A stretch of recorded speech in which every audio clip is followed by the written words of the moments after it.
Bienvenue sur Africa 24 dans cette nouvelle édition de l'Africa Tonight. Voici les titres de l'actualité. La conférence des Nations Unies sur les changements climatiques en Égypte. Quelques 200 pays sont réunis à Sharm el-Sheikh jusqu'au 18 novembre. Temps fort de cette première journée, la question des dédommagements financiers réclamés par les pays du Sud a été ajoutée au menu des discussions. Le démantèlement de la centrale de Komati en Afrique du Sud, un projet soutenu financièrement par la Banque mondiale. L'institution a décaissé à cet effet près de 500 millions de dollars pour assurer la reconversion de cette infrastructure qui utilisera des énergies renouvelables. Et puis focus sur le projet de gazoduc Nigeria-Maroc, un projet synonyme de sécurité énergétique selon le souverain marocain Mohamed VI. Les détails à suivre dans ce journal. Mais tout d'abord, le Tchad prêt à accueillir une mission d'enquête internationale en lien avec la manifestation d'octobre dernier. Une information confirmée par le Premier ministre Saleh Kebzabo lors d'un entretien donné le 6 novembre à la télévision nationale. Cette annonce intervient alors qu'une mission de la communauté économique des États d'Afrique centrale est actuellement en cours dans le pays. Pour rappel, le 20 octobre dernier, des heurts ont éclaté lors d'une mobilisation organisée à N'Djamena. Réunis à l'appel de l'opposition, les protestataires ont bravé l'interdiction de manifester prononcée par les autorités. Leur cri de colère, le maintien au pouvoir de Mahamat Idriss Déby, récemment investi président de la transition. Le bilan est lourd, une cinquantaine de personnes sont décédées. À ces chiffres s'ajoutent également plus de 300 blessés.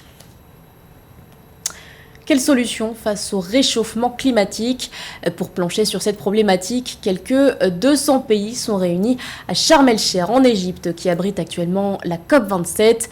Au cœur des débats notamment, la réduction des émissions de gaz à effet de serre, mais aussi la question des pertes et dommages liés à ce phénomène.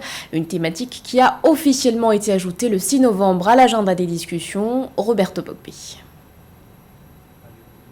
Pour la première fois, le financement des dégâts climatiques dans les pays du Sud a été mis officiellement à l'agenda de la conférence des parties au climat des Nations Unies. Face à la multiplication des désastres liés au réchauffement, les pays pauvres et vulnérables, particulièrement exposés, réclamaient depuis longtemps que la question du financement des pertes et dommages qu'ils subissent soit abordée à la COP. Ce 6 novembre, les pays se sont entendus pour mettre, pour la première fois, ce sujet qui a presque divisé le Nord et le Sud au menu des négociations. Il sera donc débattu officiellement au cours des 2 semaines de conférence.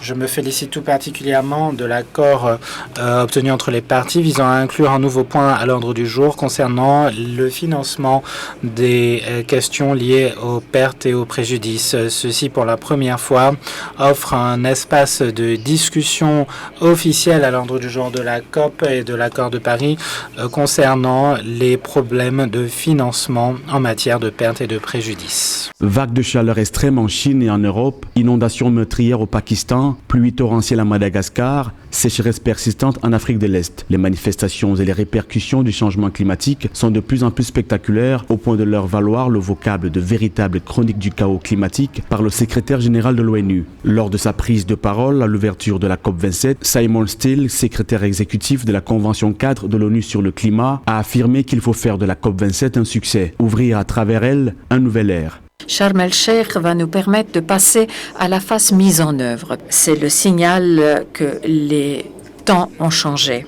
En tant que secrétaire exécutif de cette convention, j'ai l'honneur d'être ici devant une salle pleine de personnes qui sont véritablement dévouées envers pour relever ce défi, le plus grand défi pour C'est une nouvelle alerte saisissante pour le monde alors que vient de s'ouvrir la grand-messe internationale sur le climat. La température moyenne mondiale cette année devrait être supérieure d'environ 1,15 degrés Celsius à celle de la période pré-industrielle, dopée par des concentrations de gaz à effet de serre qui ont battu de nouveaux records. Ces projections, les premières pour 2022, ont été publiées ce 6 novembre par l'Organisation météorologique mondiale dans son rapport sur l'état du climat dans le monde. Et avant d'assister à la COP27, le président du groupe de la Banque mondiale, David Malpass, était en visite en Afrique du Sud. Le 6 novembre, il est allé visiter la centrale à charbon de Komati, située dans la région de Mpumalanga, une infrastructure actuellement en cours de reconversion. En juillet 2021, Eskom, l'entreprise nationale de production et distribution d'électricité, avait dévoilé un plan de financement pour sortir du charbon et passer ainsi aux énergies renouvelables. Un projet ambitieux et soutenu par la Banque mondiale. Pour accompagner la reconversion de la centrale de Komati, l'institution prévoit de décaisser à cet effet une enveloppe de 497 millions de dollars. Un plan également synonyme de création d'emplois pour les habitants de la région. Écoutons à ce propos David Malpass, président du groupe de la Banque mondiale, et André Marinus de Reuters, directeur général de l'Eskom. Komati, avec sa désaffection, puis avec la réutilisation des terres et en permettant aux travailleurs de trouver un emploi dans de nouveaux secteurs pour produire une énergie plus propre et à faible teneur en carbone, c'est une transition très importante pour l'Afrique du Sud, pour Eskom, mais aussi pour la communauté mondiale. À la COP27, c'est de ce genre de projet que l'on discute.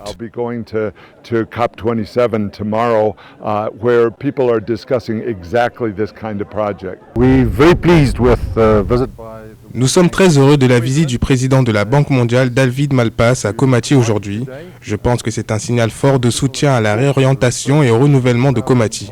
Comme la dernière unité de cette centrale a maintenant cessé de fonctionner. D'un côté, c'est un jour un peu triste.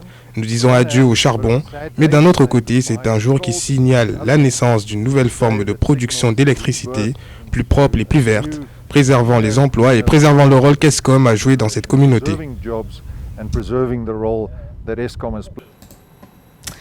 On reste en Afrique du Sud avec ce bras de fer entre l'ancien président Jacob Zuma et l'actuel chef de l'État Cyril Ramaphosa.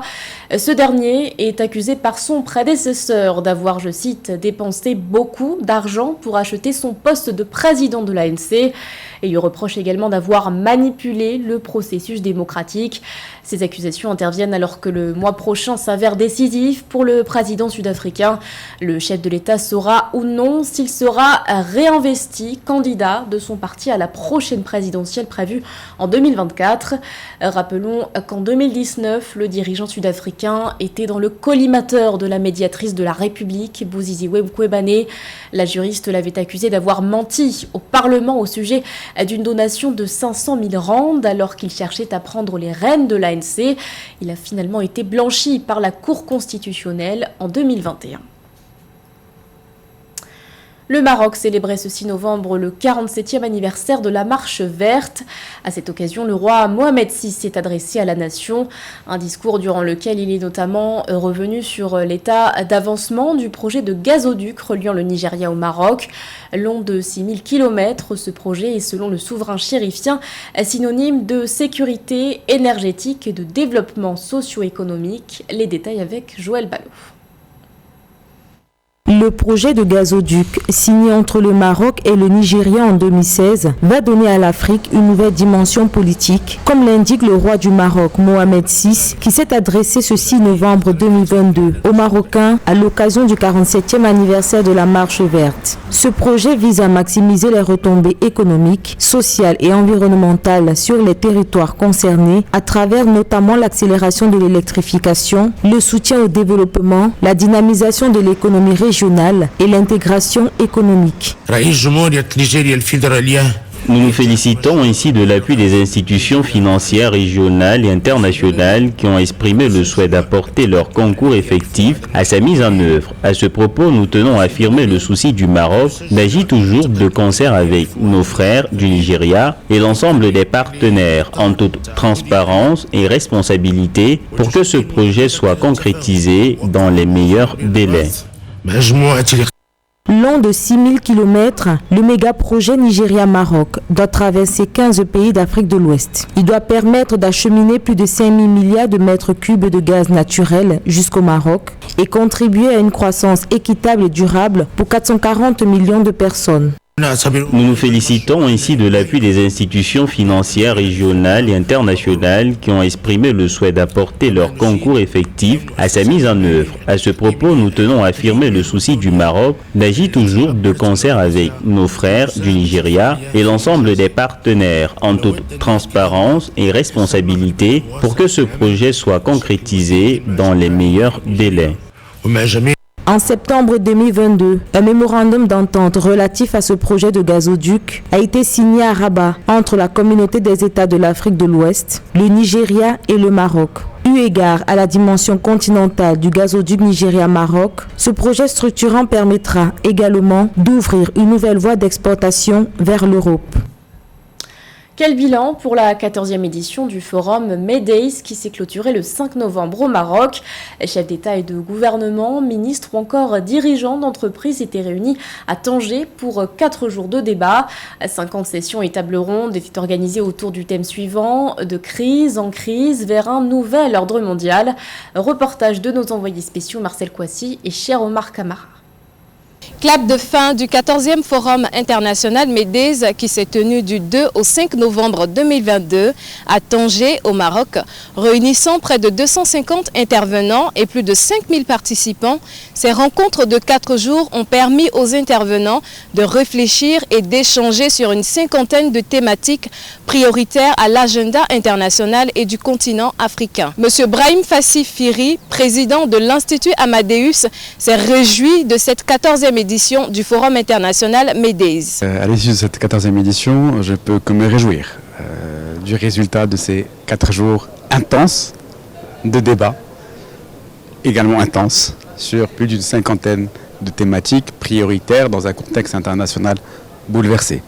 Je peux que me réjouir du fait qu'à Tanger se sont réunis plus de 250 intervenants autour de 5000 participants issus de 100 pays, plus de 100 pays.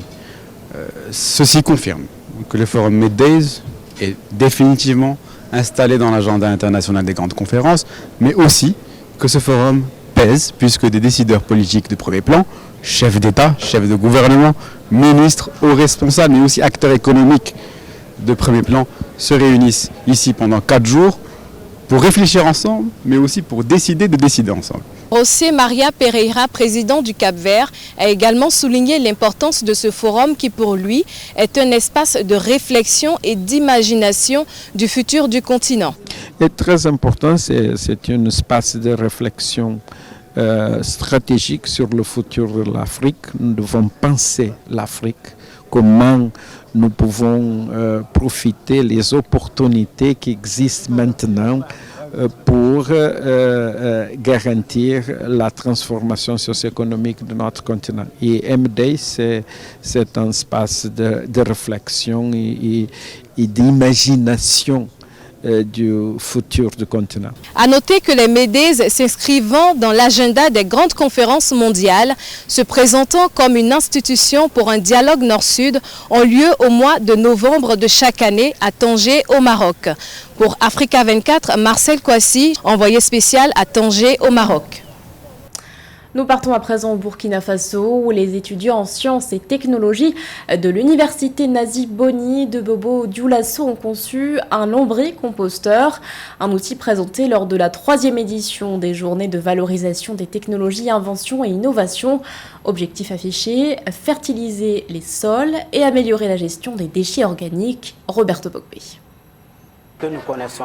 Améliorer la gestion des déchets organiques tout en fertilisant les sols pour améliorer le rendement agricole au Burkina Faso, tel est l'objectif que se sont fixés des étudiants burkinabés. Ainsi, à l'occasion de la 3e édition des journées de valorisation des technologies, inventions et innovations, un lombricomposteur made in Burkina Faso, appareil qui permet de transformer les déchets organiques en engrais, a été présenté par les étudiants en sciences et technologies de l'université Nazi Boni de Bobo Dioulasso. Nous avons travaillé sur le lombricompost. C'est un type de compost dont le processus de la décomposition est accéléré par des vers de terre.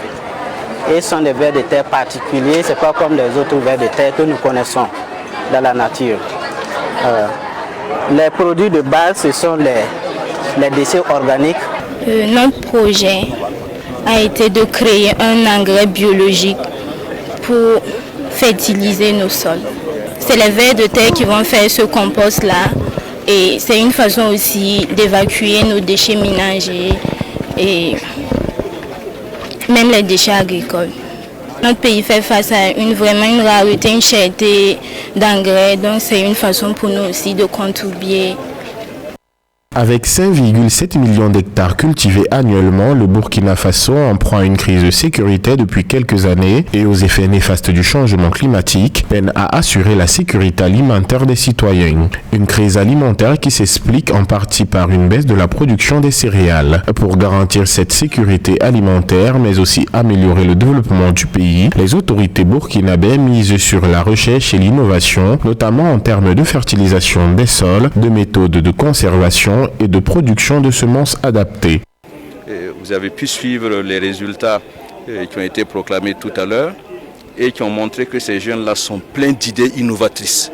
Quand vous regardez les 5 projets qui ont été primés, ça répond à la question qui est posée dans le thème de cette 3e journée-là.